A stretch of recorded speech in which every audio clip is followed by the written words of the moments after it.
목요일의 첫 시간을 구별하여 하나님께 예배함으로 나아가는 성도님들을 주님의 이름으로 사랑하고 축복합니다. 오늘 하루도 말씀과 기도로 주님과 동행하는 복된 하루가 되시기를 바랍니다. 사람들은 자신들이 계획한 대로 모든 일들이 술술 풀리는 인생이 가장 행복한 인생이라고 생각합니다. 그러나 우리의 인생은 꼭 내가 원하는 방향대로만 일들이 진행되지만은 않습니다. 때로는 전혀 예상하지 못했던 일들도 갑작스레 일어나곤 합니다. 이처럼 한 치 앞도 알 수 없는 것이 바로 우리네 인생사입니다. 사도행전 27장에는 2년간의 유대에서의 구금 생활을 마치고 로마로 이송되어 가는 바울과 일행들의 모습이 구체적으로 기록되어 있습니다. 이 부분을 자세히 읽어보면 로마를 향해 나아가는 여정이 매우 힘겨운 항해였다라는 것을 알 수 있습니다. 바울이 탄 배는 가이사랴에서 출발하여 무라에 도착합니다. 무라에 도착한 바울 일행은 알렉산드리아에서 출발한 이탈리아행 배로 갈아타고 항해를 계속하게 됩니다. 그러나 북서쪽에서 불어오는 바람의 영향 때문에 항해는 매우 느릴 수밖에 없었습니다. 도무지 바람을 거슬러 더 이상 항해를 할 수 없게 되자 배는 니도 앞바다에서 항로를 바꾸어서 그레데 섬의 남쪽으로 바람을 피해 항해하게 되었고, 그레데 섬의 남단에 있는 미항에 도착하게 되었습니다. 바울이 승선한 로마를 향하는 배는 거센 풍랑을 이겨내며 천천히 또 조심스레 항해해야만 했습니다. 험난한 항해 여정을 지켜보았던 바울은 사람들에게 금식하는 절기가 지났으니 잠시 더 이곳에 머물렀다가 출발하자라는 이야기를 합니다. 여기서 금식하는 절기란 약 10월경을 이야기하는 것입니다. 당시 9월 중순부터 3월까지는 지중해상에 돌풍이 부는 때가 많았기 때문에 항해하기가 매우 어려웠습니다. 그래서 이 시기에는 항해하는 배들이 거의 없었습니다. 그렇기에 바울은 출발하지 말고 미항에 계속 머물 것을 권면했습니다. 바울은 지금까지 전도 여행을 하면서 세 차례 배가 난파되는 경험까지 있었던 사람입니다. 그는 경험적으로도 이번 항해에 뒤따를 위험을 감지하고 있었던 것입니다.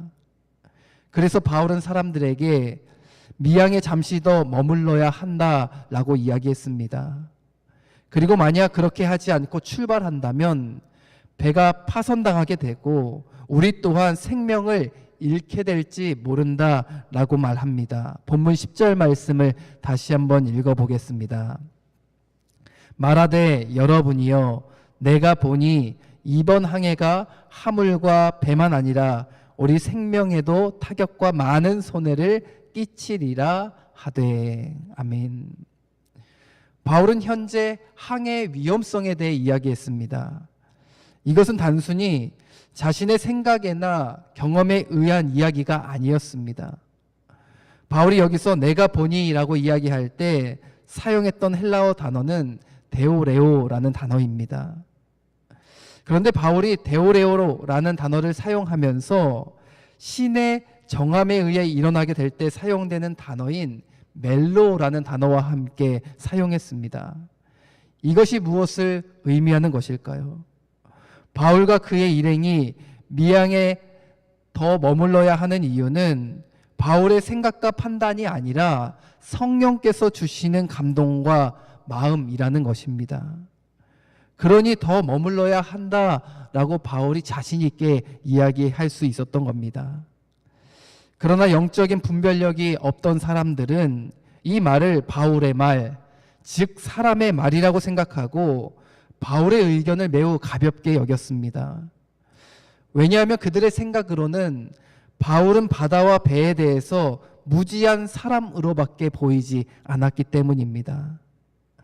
그들은 바울이 바다와 배에 관한 어떠한 전문적인 지식이나 경험이 없다라고 생각했습니다.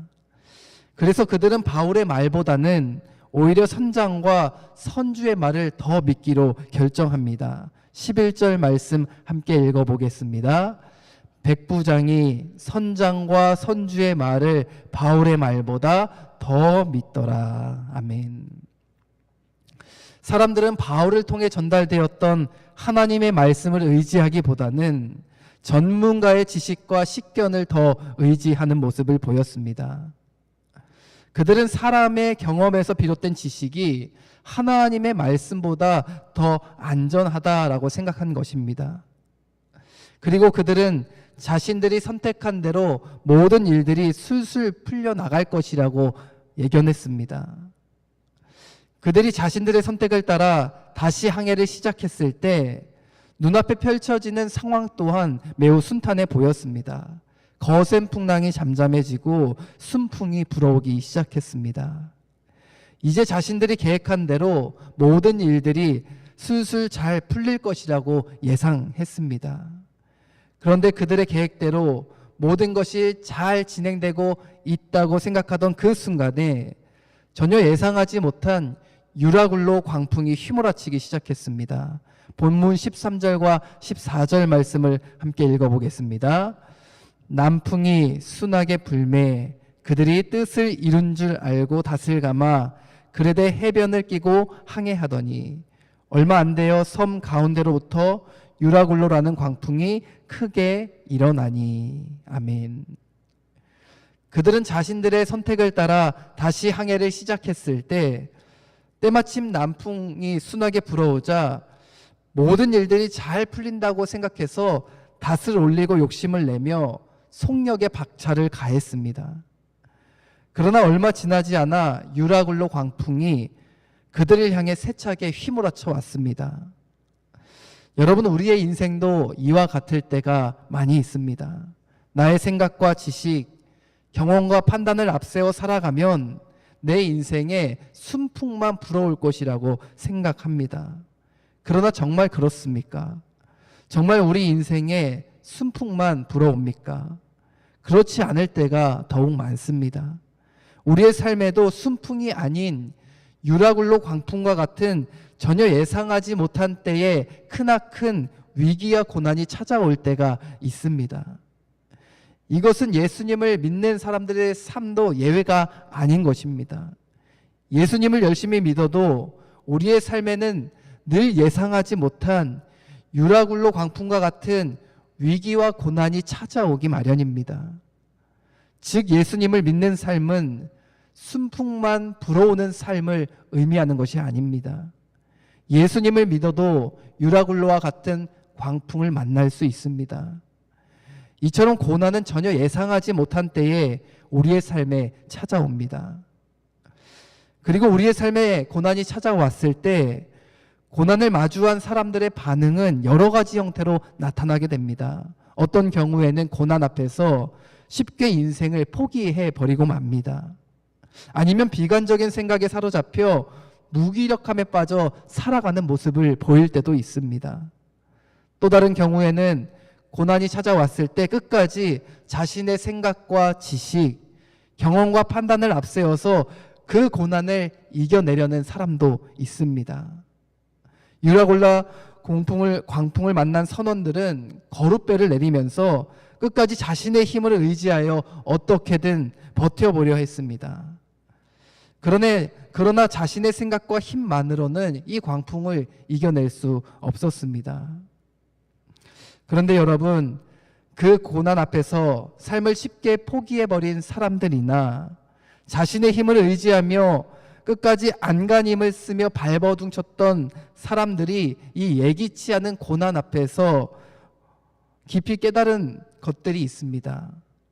그것은 사람의 힘으로 해결할 수 없는 고난 앞에서 자신들이 너무나 연약한 존재라는 것을 그때서야 비로소 인식하게 되었습니다.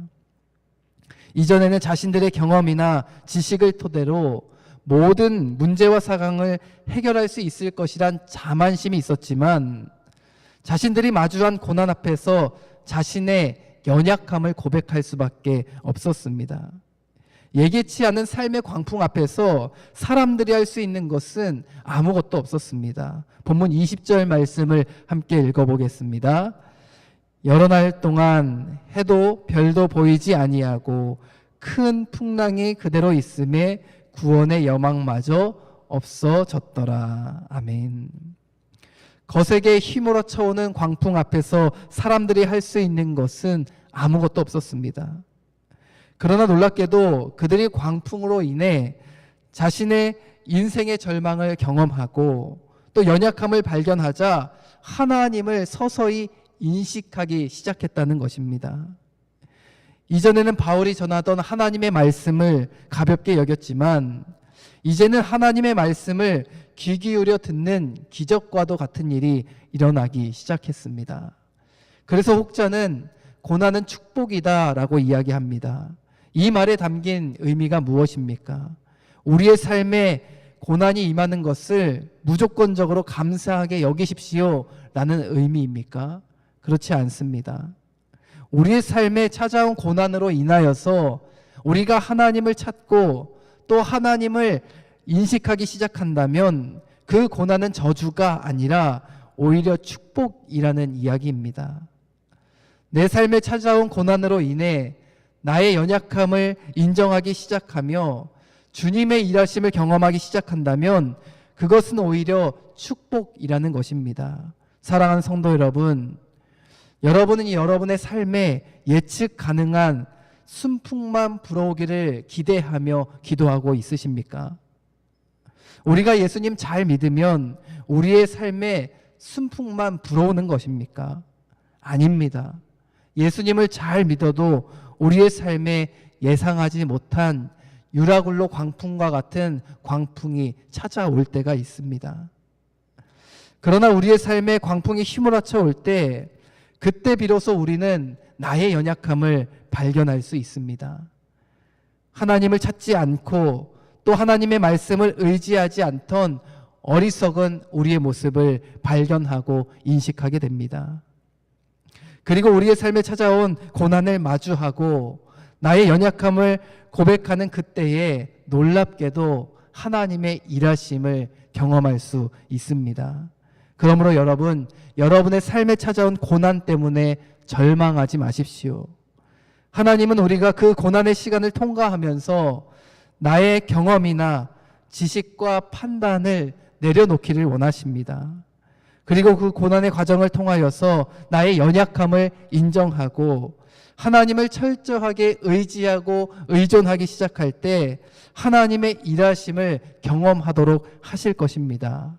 바라기는 저와 여러분이 우리의 삶에 일어나는 예상치 못한 고난으로 인해 낙심하고 절망하기보다는 나의 연약함을 고백함으로 하나님의 일하심을 고백할 수 있는 신실한 믿음의 사람들이 다 되시기를 주님의 이름으로 간절히 축원합니다.